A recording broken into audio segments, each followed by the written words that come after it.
Hello everybody and welcome back to the channel, and today I'm doing my semi-final review of England versus New Zealand. So let's get straight into it.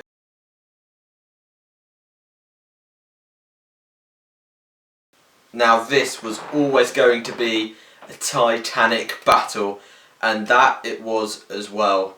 And as we probably remember, England lost back in the Autumn Internationals to the All Blacks by 1 point, and on the day they were good enough to beat them, but they just missed out.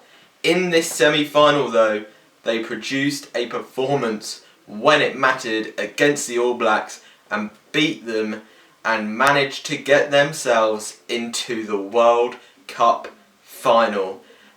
And they were amazing as well. They were brilliant for the full 80. They shut New Zealand down, didn't let them to get any quick ball, didn't let them to get any territory, defeated them in the set pieces, in the rucks, and everything went England's way, and everyone was amazing. I could go on for hours on every player, going on about each part they played, but that would probably be a bit boring, so I'm just going to focus on some of the better players in the game.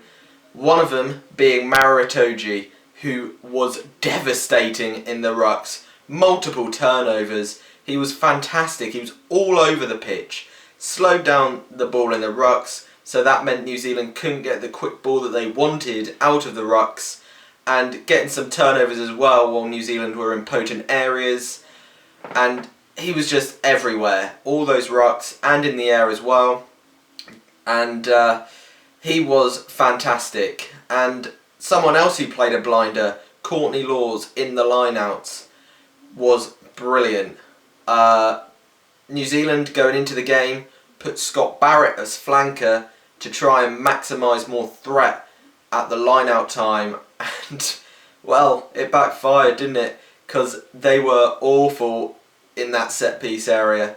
They couldn't get their own ball in the lineout, and it all happens due to the first couple of throws. So the first couple of throws they lose, and then they start to lose that faith. They start to lose the will, and they start thinking, we can't get these lineouts correct, and then they start panicking and lose the ball. And that they did. They kept losing the ball in the lineouts, and it gave England an attacking platform, a counter-attacking platform, and they attacked off it, and it worked. It worked. They were pushing them back in the attack from the line-out ball and the scrum ball as well.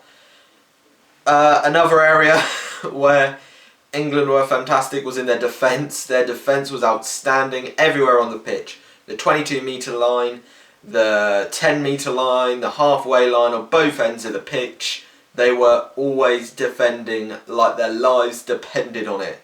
And they were up very quickly. Underhill and Curry were outstanding in the defensive work. The tackles were immense, forcing New Zealand into uncharacteristically errors, and pushing them back, and then allowing easy turnover ball to start a counter-attack. That was another area where England prospered.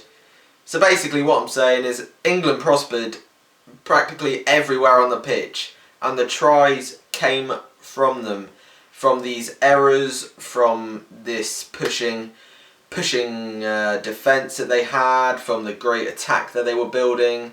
That's where the try came from in the end, and it was brilliant. It was just an overall great display from the English, and it's good to see because it shows that on their day they can be one of the best teams in the world.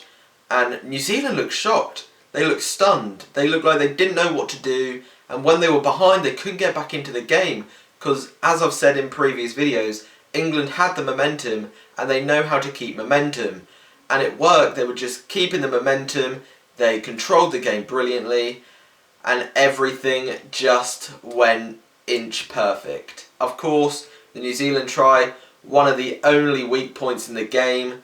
And it came from an England error. One of the only real errors they made in the game, the overthrown line out, and it was simple touchdown for the All Blacks. But other than that, brilliant performance. Can't really have any negatives about that England display, and they are looking very, very, very good, and they're looking very dangerous. Eddie Jones, of course, got his tactics on point for this one, figured out how to defeat the All Blacks, put it to test, and it came off brilliantly. Fantastic, fantastic display from the English, and yeah, we'll see how they get on in the World Cup final. It's going to be tough for whoever faces them, but yeah, we'll see how they get on in the World Cup final. Can they go all the way? Can this England side, after beating the All Blacks comprehensively, win this World Cup? We'll have to wait and see. Thank you everyone for watching, and please like and subscribe. Put down in the comments below what your thoughts on this game was. And yeah, thanks for watching. I'll see you in a bit.